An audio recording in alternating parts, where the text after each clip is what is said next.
Ladies and gentlemen, we have Dean Windass on stage. Would you please welcome Stuart Pearce? Stuart, welcome. You said the first goal was vitally important, and it proved to be the case because it gave Forest a bit of a platform to build on or waste some time on, perhaps a little bit as well. Yeah, as I say, they got a wonder strike to get their nose in front, and Gardner's got the ability to do so. I think just prior to that, Hull could have scored, and I think if they did, the game would have been totally different. But as soon as you give the away side the onus of a goal, and I think they defended very well. They're used to defending well, Forest, and they numbered up behind the ball well.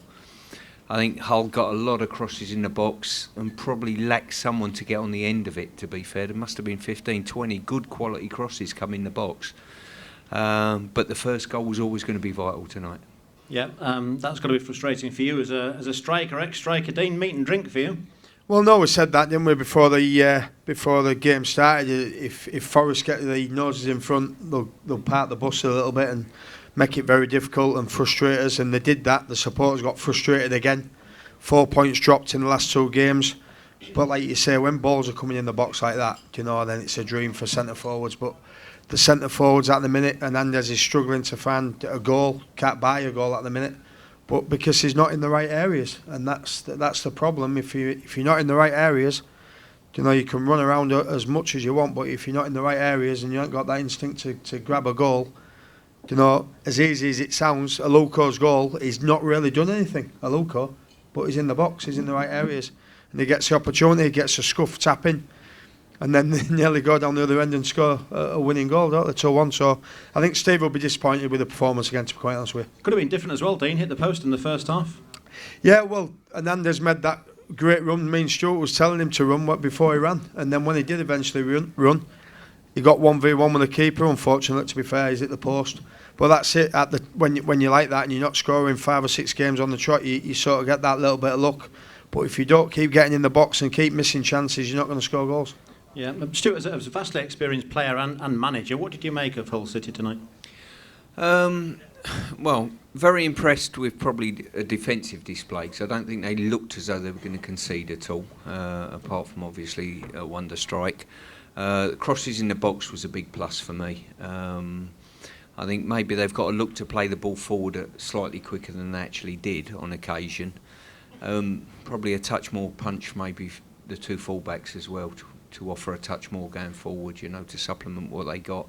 But as Dino mentioned there, I think every manager, what we do as coaches and managers in the summer, we sit and look at our squad list and say which player's going to get us 20 goals a season. Because if you've got to get promoted out of this league, you need a player to get you 20 goals a season. If Burnley win the league, it'll be because Andre Gray's got 20 goals. And goals near enough equate to goals per point, basically. And you need enough players in your squad to fire you the goals. And obviously from what I can gather from the game at the weekend and this game, you're struggling to put the ball in the net to win those matches. And yet we hadn't been doing until recent times, Dean. I mean, Hernandez, to be fair to him, until recent games has been banging the goals in. Yeah, no, listen, it's I don't know if it's a mentality or a confidence thing. I don't know the lad, obviously what his mentality is like, but he's getting to the situation where when you're not scoring goals, he starts getting frustrated and he starts coming, short towards the ball. Instead of, because he is relatively a lone striker, because we play 4-4-1-1. So stay up between the 2 centre halves. When the ball's on the right hand side, pull on the other side. When the ball's on the left hand side, pull on. Give them some work to do. Yeah, and that's it. But he wants to come in and he wants to get involved. But it's not his game. It wasn't my game to run him behind because I wasn't quick enough. So I come short, the other one goes long. But I don't know what to do. But as you say, the balls are in the box. I'm elbowing him. He's been getting elbowed all afternoon. It's just that, go on, get on the end of it. And it's just not happening. And that is the reason why he's not scoring goals. Yeah, he will give you some back, then. You do know that. Stuart, I was going to ask you about Andy Robertson. You mentioned the full-backs. Andy Robertson in particular, very highly rated player, young player, still very much learning his trade. He's not been a professional at this level for that long. What did you make of him? Well, I think it's like everything. When you're learning your trade, sometimes you've got to understand who's playing outside you, how do you supplement them, tricks of the trade. When I used to score goals, you're never ever going to be a goal-scoring fullback if you overlap all the time. I used to underlap and play 1-2s off the centre forward, and I was fortunate enough to have a fella called Nigel Clough that just rolled the ball back in my path. But it's a tough place to learn your trade with the expectation. Expectation costs managers their job in this league quite often. That's why so many managers get the sack in the Championship, because the expectation's there. And the expectation at this club, at Middlesbrough, at Burnley, is so rife, and sometimes it's harder to play at home at this stage of the season than it is away from home. You know, I suppose Brucey and the boys will be looking forward to getting on the road a little bit when the pressure's on Middlesbrough to come out and break us, well, break yourselves down, you know, and try and get a result, and you can pip them off on the counter-attack. Yeah. Stuart, what about for you? Do you fancy getting back in? I know you're doing loads of media stuff. You've been in the jungle type stuff and all that kind of thing, been doing loads of that. Do you want to get back into management? Yeah, I think if the right opportunity comes, I think it's important that you pick the right chairman, if I'm being honest with you. As much as the right club this day and age in management, I think, you know, the Forest manager got sacked and he was the 16th manager in the Championship this season alone, you know, and it probably tells you everything, that stat. I don't have to tell you any more. Although I have to say, Stuart, I will just say the pair of you, with your predictions, shocking. Thank you. I mean, I'm sorry, England legend, City legend, but just shocking. Shows what we know about the game, eh?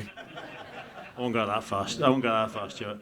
Do you know, it's a point, it's not the end of the world. I know it's not what we wanted. I know we wanted 3 points, but it's not the end of the world. A point, it could be a vital point at the end of the season. I'm being positive, but that's just, you know. Listen, there's a long way to go yet. People are getting a bit carried away. But there's a long quarter season to go. And as you said, the Riverside will be a tough place on Friday. But like Stuart said, it might be a blessing that we'll get away from home, get away from the pressure of, the fans having a moan and groan every time you give the ball away. So they'll turn out in the numbers at the Riverside. I'm sure the Hull City fans will turn up in numbers, and it sort of takes that little bit of pressure off the players. But the managers apparently come back from Middlesbrough, so we'll see how that goes.